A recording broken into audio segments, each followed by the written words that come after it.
matindi itong planong gawin ng mga OFW. Nako si Claire Castro or yung Malacanang. Mukhang natakot dito.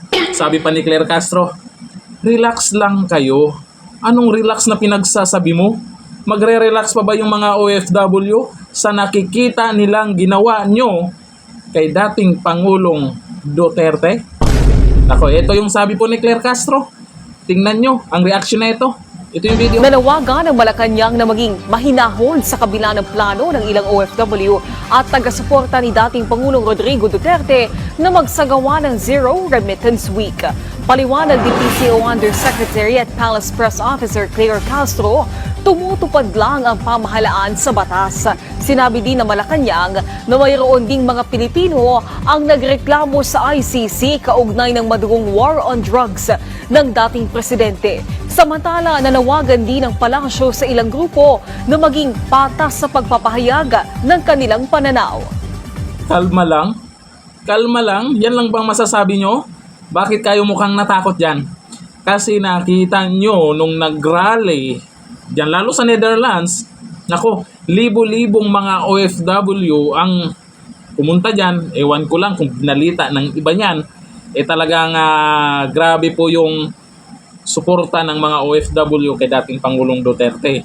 Itong plano nila na gagawin, sasabihin pa, baka yung pamilya, may ibang paraan naman yan. Pero malaking kawalan ito sa gobyerno. May mga nagsabi, magaling yung naisip ng mga OFW na to. Gagawin kaya nila ito? O ito po, siyempre basahin po natin yung mga nagko-komento dyan kung ano yung masasabi nila, mga saloobin nila, or makikisali ba sila sa ganyang paraan. O ito, sabi ni Solina Mabilog, yan ang dapat gawin naming mga OFW. Ibig sabihin, OFW din siya. Kasi sayang lang ang pera namin. Nilulustay nyo lang sa presidente na sinungaling at traitor sa kapwa at sa bayan. 60 billion pondo ng PhilHealth. Oy, napunta siya sa PhilHealth. Itong PhilHealth talaga, wag natin kalimutan to kung anong maging resulta sa Korte Suprema. Simot na may iba pang government agency, wala na pondo. Nakpo.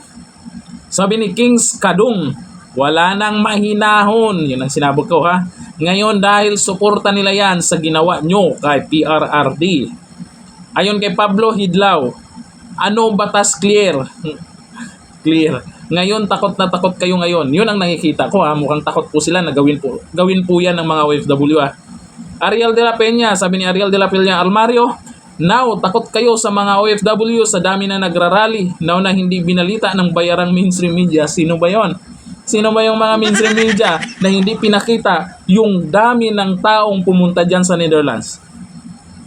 Sabi ni Marco Lacson Becerra, nakikita niyo po sa mga comment, tingin nila mukhang natakot po itong Malacanang at nakikita naman natin kung paano po magpaliwanag dyan si Claire Castro na kung saan ay kalma lang. Sabihin, takot sila na mangyayari yan. Sabi ni Marco Lacson Becerra, maganda yung Zero Remittance Week na idea nyo.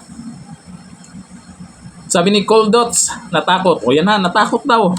Sabi ni Rizal Asyon, bakit patas ba kayo sa ginagawa nyo? Sabi ni Kai, basta kami dito sa Europe, makikiisa. Laka. Claire Castro, mukhang buo na ang kagustuhan nila na magkaroon ng Zero Remittance Week. Week lang. Linggo lang. Paano pag naisipan nilang isang buwan? O paghandaan nila na magiging isang taon? May paraan yan sila para hindi naman magutom ang pamilya nila dito sa Pilipinas. Pero yung Zero Remittance Week, malaki pong kawalan po sa gobyerno yan.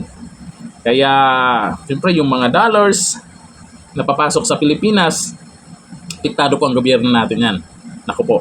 Ito po, hindi natin masisi kung gawin po ng mga OFW yan. Kasi ilang araw na po silang nananawagan.